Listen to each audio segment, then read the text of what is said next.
Red Cave Podcast.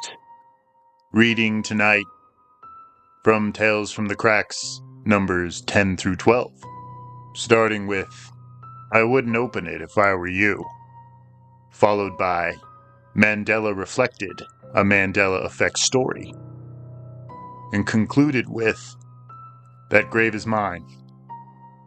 In spring of youth it was my lot to haunt of the wide world a spot, the which I could not love the less, so lovely was the loneliness of a wild lake with black rock bound, and the tall pines that towered around. But when the night had thrown her pall upon that spot as upon all, and the mystic wind went by, murmuring in melody, then I would awake to the terror of the lone lake. Yet that terror was not fright, but a tremulous delight, a feeling not the jeweled mind could teach or bribe me to define, nor love, although the love were thine. Death was in that poisonous wave, and in its gulf a fitting grave, for him who thence could solace bring to his lone imagining, whose solitary soul could make an Eden of that dim lake. Edgar Allan Poe. I wouldn't open it if I were you. At 9 p.m. at night, the 44-year-old Nigerian woman who called herself Margaret logged into her instant messenger to communicate with the U.S. resident Nathan for the last time. At least that is what she hoped. It had been a long 3 months stringing the unwitting victim along in her phishing scam, forming a long-distance relationship with him, telling him everything he wanted to hear, claiming to be a Christian, telling him she loved him and how much she wanted to have his baby, and making plans to visit him at his residence in California. Of course, he didn't know that she lived in Nigeria. He thought she was a 29-year-old white girl in Texas living in her late dad's house with no friends or family of her own. She had planted the seed early on in their relationship that she was planning to travel to Dubai soon to clear up all tax documents for his inheritance. She had forged all the documents, of course, to show Nathan through digital pictures in the messenger. All were part of a careful formula to build up a sense of false confidence in her mark before driving the hook in with the devastating news that she was locked out of her bank account. He would need to send her cryptocurrency in the total of $15,000 to pay off the taxes for the inheritance and for a flight ticket back to his house. He fell for it all swimmingly, and when she flipped the script the second time, claiming that she would have to stay an extra week to fulfill a biometrics check, he became hesitant to send her any more money as she had already drained his savings. She relaxed her stranglehold around him with the news that her dad's associates in the UK would be sending him a package containing jewelry and cash totaling $800,000. He was happy to receive the package, but with the news that it had been held up in customs, he began to panic visibly in the instant messenger chat. She assured him that he would only need to pay the fee of $700 to the fraudulent shipping site she provided, and then the package would be released to him. He reluctantly paid the final amount, claiming that was all he had left in his bank account. And she had no reason to doubt this, judging by his increasing desperation in his replies. Now, after claiming all of his money, she was sure that she would open the messenger to see all of his last messages, begging for her response and explanation regarding the package that would never come. Of course, she wouldn't respond to him. There would be no reason. Opening the messenger, she grinned in the bright blue light with the confirmation that there was indeed a response. It was multifaceted, though, and it consisted of a list of 5 items. It read as follows. 1. When you find yourself sweeping up at night, the dust you choke on will be my ashes. 2. The next time you bump your left leg into something you can't see, that will be my impenetrable ghost. 3. The next time you find yourself whistling at night, the responding voice you hear will be my death rattle. 4. And that unknown caller calling your phone, don't answer it because that's me contacting you from hell.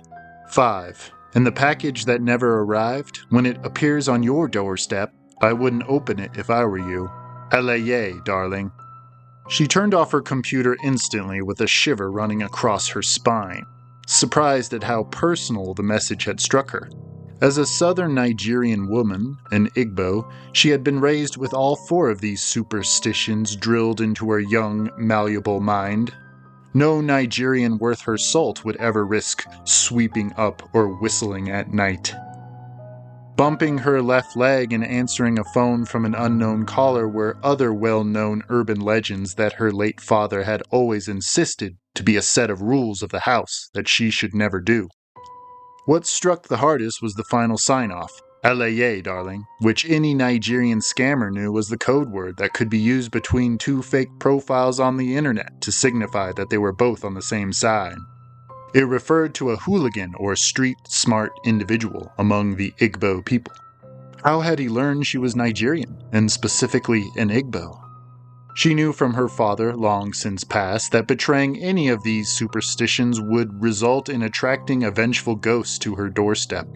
Was this his final suicide note to the woman who betrayed him? She tried her best to shake off the sudden pregnant silence that had infected her townhouse. Her pit bull whined from the corner, looking at her with a cocked head. He could tell that something was unsettling her, and she forced a smile, which was quickly met with an excited wag of his tail. She patted him on the head, but that did little to relax the tightly strained muscles in his back or in her own. A light flickered in the kitchen, and she and her dog glanced into the next room doubtfully. "Never fear," she told her dog in English. "He's only trying to scare us." Never in her decade of hooking and exploiting poor rich men, she had never caused them to commit suicide, as far as she knew. Most of the final messages ended with a string of bad words telling her to rot in hell or with threats that they were calling the police. But nothing had ever hit as hard as Nathan's final message. Her dog howled and she jumped until her skull hit the dormant fan blade above her head when the crystal vase toppled off the mantel and shattered on the hearth of the fire. The room fell still again. Not even the dog whined. He didn't move from her side, as frozen as her. Still, she managed to laugh, and she instinctively reached for the broom in the closet. She caught herself, and she could see her father's pained expression in her mind's eye, warning her to hold off. She shook her head at the image, dismissing the silliness of it all. She approached the bits of crystal with the broom and dustpan in hand, and she began to sweep up the mess. Her father was shaking his downcast head in her mind, but she had already completed the task, unaware that she had been holding her breath the entire time. Once she caught herself, she took a deep breath and choked on something solid and gritty, like dirty fingers being shoved down her throat.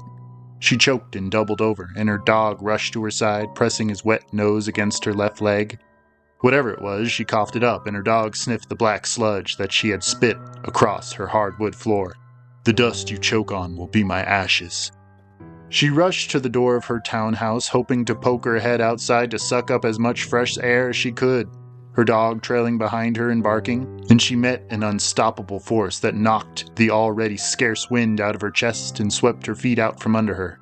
Her dog continued to bark at the invisible wall that she had met with, and all she could do was curl into a ball on the floor and cradle the bruise on her left leg that smarted the most. Nothing moved in the house, but her pit bull still jumped back with such alarm that she had to stare into the empty space directly in front of them, guarding her most injured parts of herself in case the obstacle chose to rush toward them. Whatever was there, she could sense it, like that feeling of sitting in a classroom and squirming under that itching feeling of eyes on you. She watched the blue and black bruise forming on her upper thigh, the blood vessels bursting before her eyes. And whatever it was, her dog could see it, and it was howling now, bouncing up and down on his four paws and rushing from one end of the room to the other. "And the next time you bump your left leg into something you can't see, that'll be my impenetrable ghost." Still, she couldn't move. She thought she could hear something breathing in that empty spot, a ragged paper bag in the wind. And once her mind returned to the third number on the list, her front door banged open in the same wind that she had imagined blowing through her living room, and her dog was already bolting for the open night.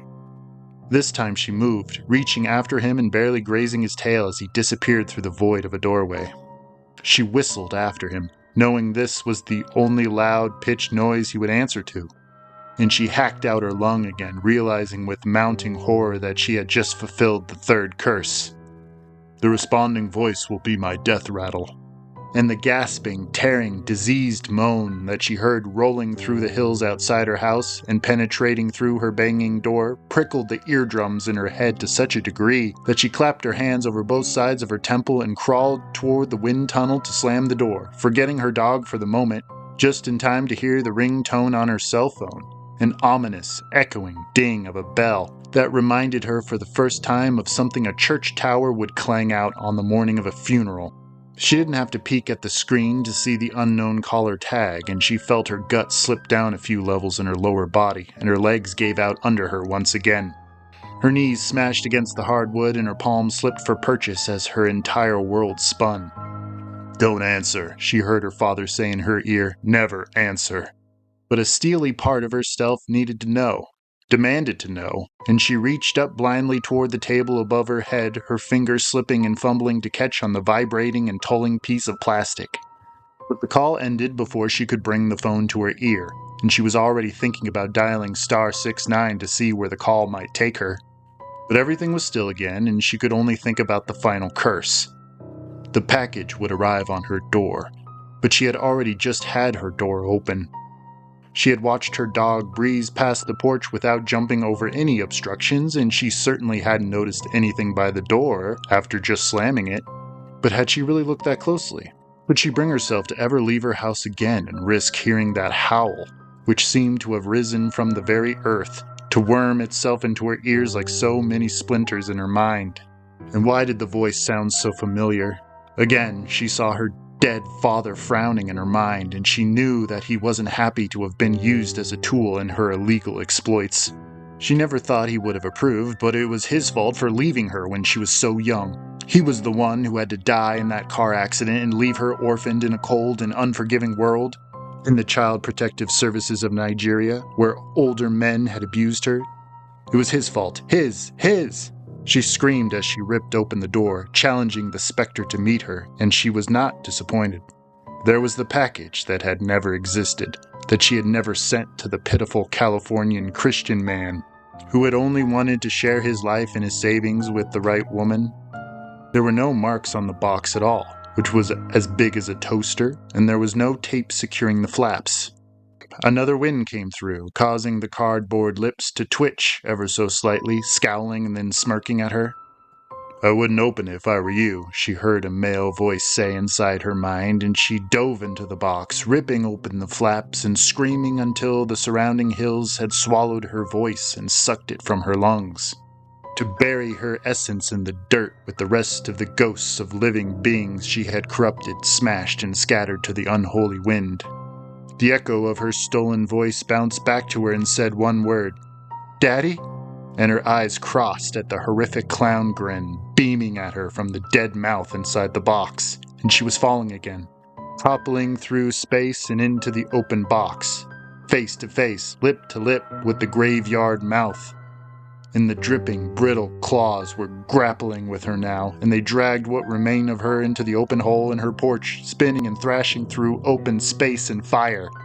The whole way down she heard her forever lover calling her name, punctuated with a breathy, "Allez, darling." Mandela reflected. "A mirror?" Deb asked doubtfully. They both stood before the cold concrete wall in Lisa's unfinished basement of her parents' house. Both old enough to be independent young women living far from their childhood homes and mature enough to know when to set slumber party superstitions aside, but too stubborn to ignore where their guts were screaming loud and clear above the collective shouts of their intellects.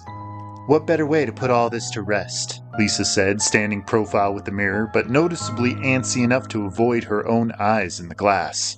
"Why, because of mirror, mirror?" Deb proposed rhetorically. Of course she already knew what the next words would be out of her 23-year-old friend's mouth. Since both first hearing about the Mandela Effect a few years before, mirror mirror had become a code word traded ad infinitum between them to signify when they were both questioning reality, whether that be something they heard on the news or something blatantly standing in front of their eyes. Deb was the more skeptical of the two of them, as she didn't share as many personal connections with these so-called slips in reality, where small changes like the line in Snow White and the Seven Dwarfs, "Mirror, mirror on the wall," changed to "Magic mirror on the wall." And it wasn't just that the line had been changed in the digitally remastered version, as Deb and Lisa had both been quick to pop in their old VHS tapes, there in Lisa's basement, to see that the line had even changed in their childhood copies. Deb didn't have much stake in this effect, or in many of the effects, in fact, as she didn't have much memory either way. But this marked a significant turning point in Lisa's life where everything she had taken for granted with regard to her physical world was up for question. Deb had to admit that there was something to this phenomena, which she could not rightly put a finger on, mostly because of how dramatically these variations affected her loved ones around her. Lisa was visibly shaken by this apparent lapse in her memory. And as her best friend, Deb couldn't help but empathize with her distress and excitement to explore the truth. This mirror has always been here, even back when we were 9, sitting there in our beanbags, recording everything that ever happened down here, Lisa explained, prompting Deb to step up to the mirror, but her friend remained where she was, absently twisting the rings on her finger. The only thing I hadn't thought to do was record the mirror. That's how we prove once and for all this is happening. How's a mirror going to prove anything? Deb pressed her friend. You're scrying again, Lise? Her friend nodded her head until her fringe of black hair veiled her face, once again hiding her eyes. I am, Deb, but I've never had results like this before. We promised not to mess with that stuff anymore, not since the planchette snapped when we were playing with your Ouija board, Deb said. She hadn't expected her gaze to drift to the stack of board games in the corner, where the Ouija board box was indeed sitting soiled and crumpled at the bottom of the pillar. I know, Deb, I know what the Bible has to say about all this, Lisa said with a dismissive hand. But sometimes I think we have to use the devil's tools against him. How so? Remember when I told you that I think God is the one creating these Mandela effects to show us this world is fraudulent, so we finally wake up? Deb nodded agreeably. And I think you'd err on the side of caution and put all your chips on the table too. God's trying to show us how evil this world is, and he's showing us, through the mirror effect, where all this is stemming from. He wants us to use the mirrors to find validation for what's happening to our world, to our psyches, and regain our lost memories.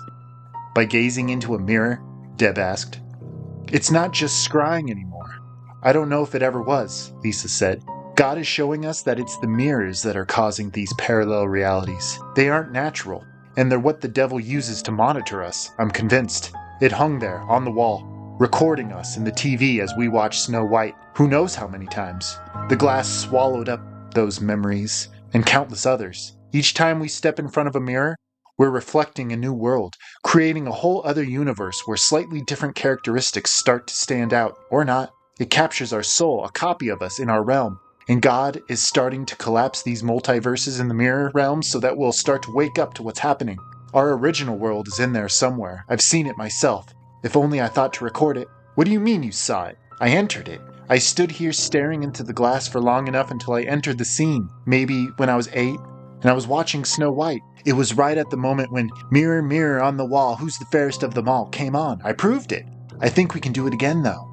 I can't tell you how many times I tried to re-enter the scene, but I think I had beginner's luck. That's why you need to practice it next. Lisa cut off from her narrative to retrieve her parents' old VHS camcorder from the crawlspace underneath the stairs, complete with a tripod and a fuzzy microphone. I think everything will play out in the mirror while you're in front of it. That's how I saw it anyway. And I'll record what you see. Finally, we'll have proof of the Mandela effect. I don't have any Mandela effects from my past, Deb argued, unconsciously gravitating back toward the stairs and away from the camcorder's intrusive glass eye. Remember when you read the Bible to me when we were kids, on our sleepovers, to test if I could stay awake? Lisa pressed her friend. We did it right here, in front of the TV, in direct eyesight of the mirror. It was you who was reading the pages, so only you can do this, I believe. Oh, Isaiah 11:6, is that what you're talking about? Deb asked, with a new light in her eye. She could see where this was going now. Yes, the lion will lay down with the lamb, Lisa shouted excitedly. Don't lie to me because we both know you have your own Mandela effect. We both know it used to be lion and not wolf. I certainly remember lion, Deb replied distantly, and this was true. She had almost forgotten about this little lapse in her memory, perhaps as a defense mechanism to ward off the utter sinking feeling it seemed to incite in her, which seemed to be elicited in most people who were challenged with their own personal Mandela effect. Will you do it, Deb? If I'm right and we can get visible proof, I think we'll snatch that true reality, the one we've known, back out of the mirrorverse and make it ours again. I have a Bible right here. Lisa brandished the tome at her, sporting a somewhat mischievous grin. Once you're back in this world, we'll both find the passage in the Bible together and confirm my hypothesis. Then we'll tell the world, as many people as we can. We'll canvass the streets and make this world right again. I know you've always thought God gave you a calling to make this world better. What if this is what we're meant to do? Deb glanced doubtfully into the mirror, and her friend took that as her consent to continue. She slid a chair close to the wall, parked Deb in front of the mirror, and switched on the camera.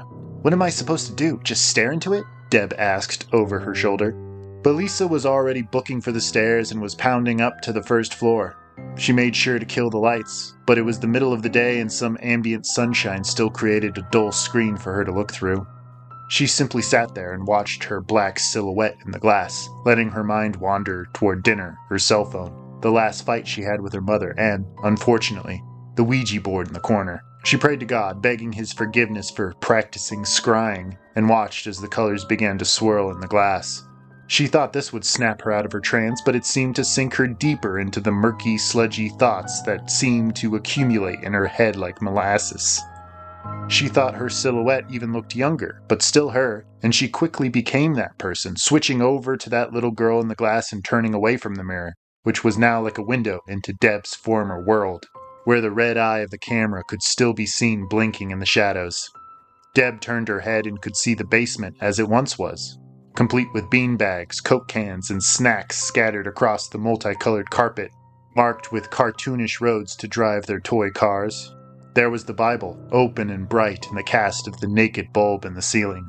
And a much younger Lisa snoozed on her futon mattress on the floor, twisted up in her blankets. Deb could remember her mission, something vague, like an impression from a dream, and she knew what verse to turn to next. She went to Isaiah 11:6 and read the line aloud.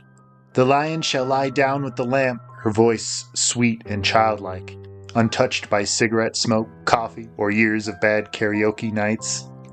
She continued to read and didn't stop until she heard something stir in the corner, like a mouse scratching around in one of the board game boxes. She stared at the Ouija board box, now on the top of the stack, and began to hyperventilate when she saw that the top of the box was missing.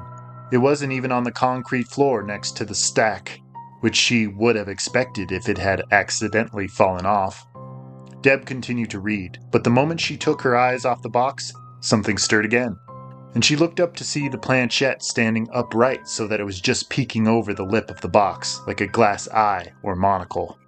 She sensed that it was a hateful eye, glaring at her now, and she screamed, begging and shaking Lisa to wake up, but she never moved.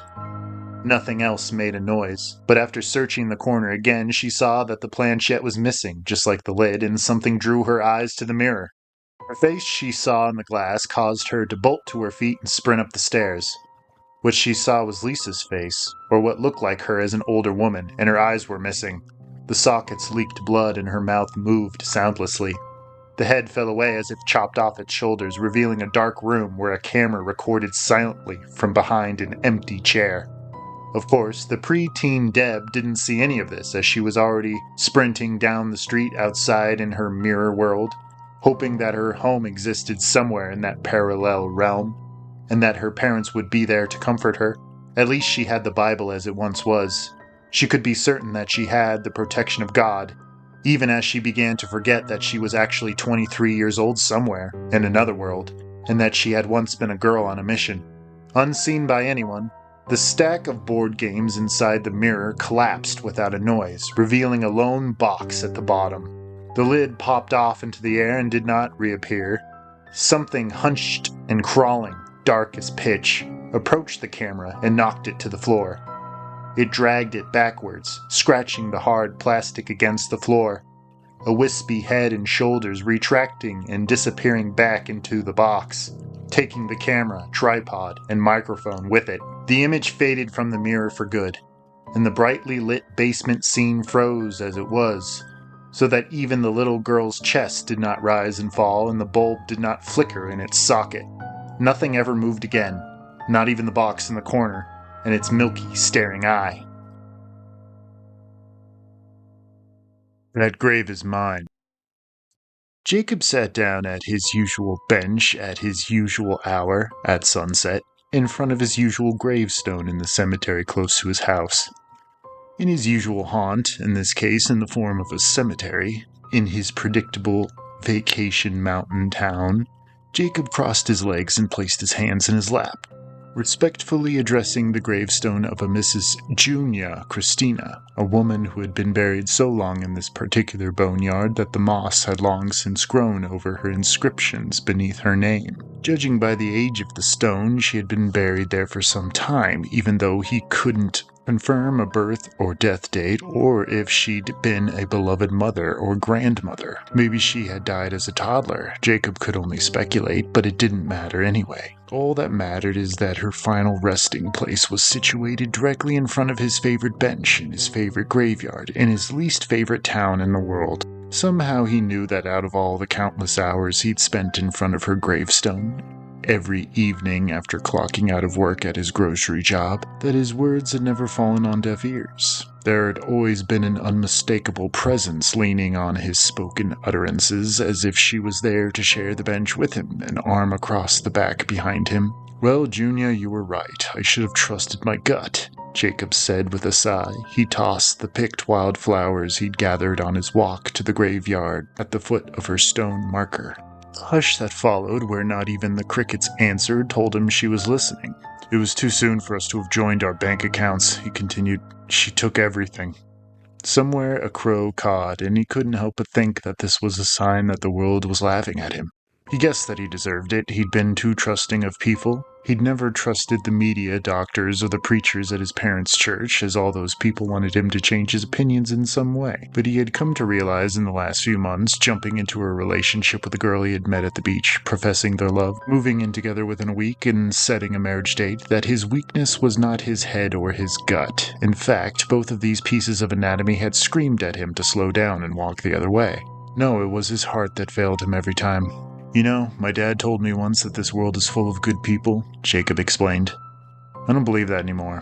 The Vedics say that this is the Kali Yuga, where over 70% of the people are infested by demons. I know that's true now. People lie to your face, promising you everything, and then justify their misdeeds somehow. I might agree that most people have empathy and love their families, but backed into a corner, they'll turn on their loved ones. Fear is what infects every man and woman I meet, and I'm part of the 30% that are actually real. Maybe you were too, Junior. I like to think we could have been good together." He thought he heard something rustle in the leaves behind him. He turned his head to glance out at the open field behind the cemetery. Sometimes he thought he'd glimpsed orbs of light out there among the trees and tall brush, but he had a difficult time passing them off as fireflies in the night. He also didn't think they were spirits, even though he was in a graveyard. No, he didn't believe in ghosts, not like most people did. In fact, he believed he was a ghost, as the world that had ensnared him was most definitely hell. The demons that surrounded him were positive enough proof for him, let alone the food designed to make him sick, the entertainment pushing ultra-violence and gratuitous sex, and the media that lied to its audiences in the guise of national security. But there was nothing behind him. There were no lights or tourists cutting through the woods. It was past Columbus Day, and that meant all the vacationers had gone home. Every year his mountain lakefront town faced a severe lull, which was almost mind-numbing. 7 months out of the year, his main street was a revolving door where endless floods of people pushed their way inside for a kiss of sun and a touch of lake water as warm as a bath. But now it was strange to see the streets and shops so empty, like a rapture had struck, and he was left behind to suffer in his ghost town, his own private hell forever. He thought it was all fitting in light of his new mindset. The town might as well feel as dead as he now did. "Junior, you're the lucky one. Wherever you are, you're free from this. At least I hope.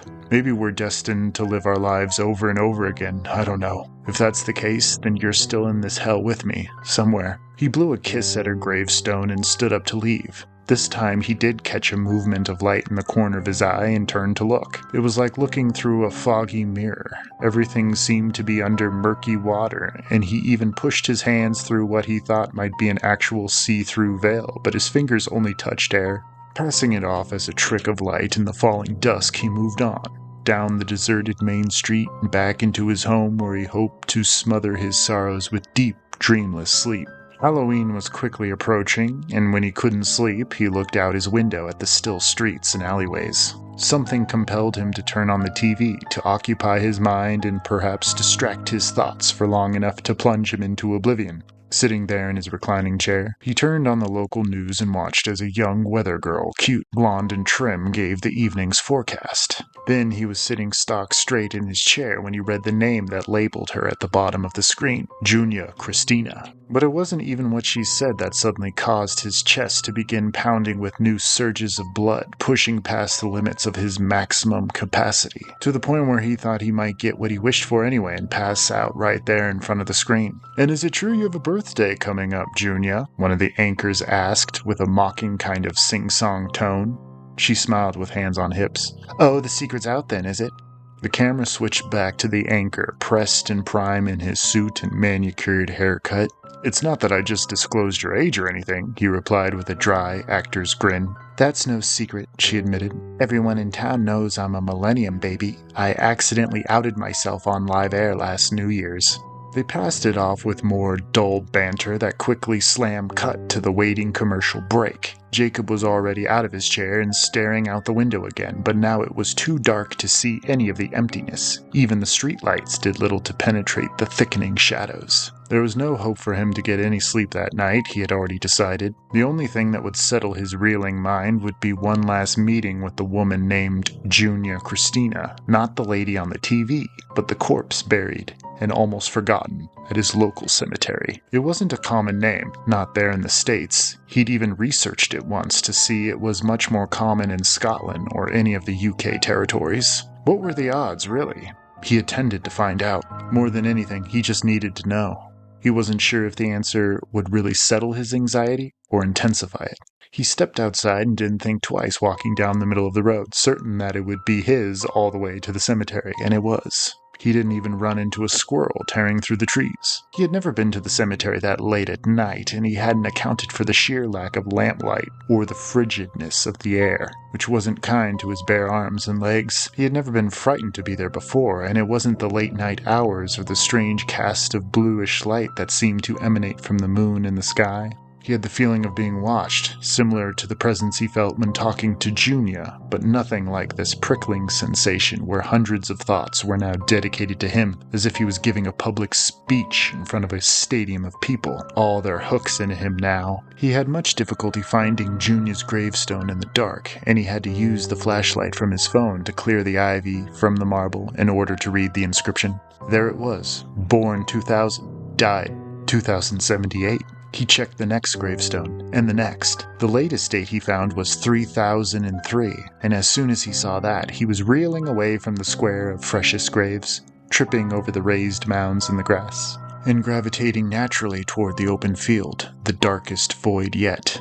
The space was so black that he had to stop and backtrack, setting his sights for the nearest streetlight on the corner. He heard more rustling behind him, but he resisted the urge to look. Certain that the graveyard was somehow a slip in time, a portal into the future, he began to pray for his safe transport back to 2023, back into the hell that he belonged to, not in this other realm that had swallowed the bodies of every man, woman, and child currently alive and asleep in their beds. He reached the main street and stood there under the buzzing streetlight, content with the October date displayed on his phone, and with the biting wind that seemed to pierce his very skin and chill his bones. Then he saw it. The same firefly-like orbs that he'd caught sight of in the field directly behind him, but now dancing down the street toward him. He found that he couldn't move, not while those lights hypnotized him, up and down, side to side, with the beginnings of a casual stride, left foot, right foot. And now the silhouettes of people were beginning to form, transparent and bluish bright in the moon's glow, and he started to see shoulders, heads, swinging arms. There were dozens of them, mostly featureless, but clear men and women, and even children, all dressed as if going to a funeral in their Sunday best. He retreated into the shadows, ducked down low in the ditch, but they weren't coming his way. They turned left into the graveyard, and he followed them with his eyes, approaching the waist-high wrought iron fence between him and them. He expected the specters to proceed past the graves and into the impenetrable shadows of the field, the only place he'd ever seen them before. But they began to fan out from the single-file line and break off into small clusters, and then into lonely single orbs of light. Each one found their respective gravestone and disappeared into the ground. He even saw Junia, the cute weather girl from the TV, but now a hologram of who she used to be. but unmistakably her. She strode slow and deliberately, passing through several gravestones along the way and staring fixedly ahead of her. She did not stagger or shift her pace at all, stepping over the dips in the ground and walking on the air itself. Jacob hopped over the fence and skirted the outer exterior of the cemetery, matching her pace and maneuvering blindly, but certain of her destination. She passed through his favorite bench without flinching and sank into the recently cut grass covering her plot. He watched the top of her head disappear into the dirt. He was about to run again, but he became aware of more blinking lights, this time in the field, and as his eyes focused, he saw that they were people, luminescent like the other ghosts, but more solid. And unlike the brigade of souls parading down the main street, they noticed him, and they were even motioning for him to come closer. They were nicely dressed like the others, but there were so many more of them, and they had more defined features on their faces. Some of them were smiling, others looked concerned. Some were the epitome of youth, others glowed with a warm wisdom and kind age that instantly caused Jacob to relax his guard. They wanted him to come closer, but they didn't move to approach him. He could see the veil shimmering again, like that window glass, separating the graveyard from the clearing beyond. He was certain that they couldn't walk through. And when he had that thought, they were motioning more dramatically now, their mouths moving without sound. It seemed that they thought he could make it through, but he felt rooted to the spots suddenly. A light filled his peripherals again, and he turned to watch an exact double of himself, in a full tuxedo, pass within arm's length and proceed to the end of the nearest set of plots, at the stone marker at the very end, and he knew that the grave was his. "Hey!" he screamed, without knowing what else to say, and the night erupted with the sudden invasion of sound. The specter sharing his image froze and turned slowly around. His features were blurred and unpronounced, but Jacob could tell that he was petrified to meet eyes with his exact double. His eyes widened and his aura of light dimmed. "You?" a shaky voice responded, seemingly from every direction at once, and Jacob recognized it as his own.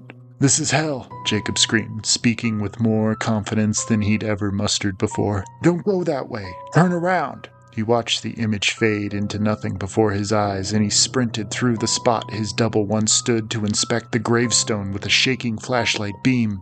There he read, Jacob Lowry, born March 1984, died December 2023. He dropped his phone between his feet and put the cemetery at his 6 o'clock, focusing once again on the field. It was no longer black, but midday on the other side of the glassy screen, and the people were not watching him anymore, but dancing with each other, chasing dogs, picnicking, and playing tag with children. He so wanted to push past the barrier separating this paradise from his sunless scene, but the mystery of his grave inscription had already taken root in his mind. His gut and his heart understood this time, but his head was now crippled by the mystery, and he fell on his hands and knees in front of his final resting place, grappling with his phone and searching the obituaries online for his own name. But he couldn't find it, and the date on his calendar told him it was 2023, but still October. He still had time. There was still so much for him to do, or to undo, there in hell. There was nowhere else he belonged, there in the prison cell of that town that he hated so much, and all the rest of the pitiful tourists and lost souls haunting the ugly streets. And he decided he would not miss the next midnight parade down Main Street.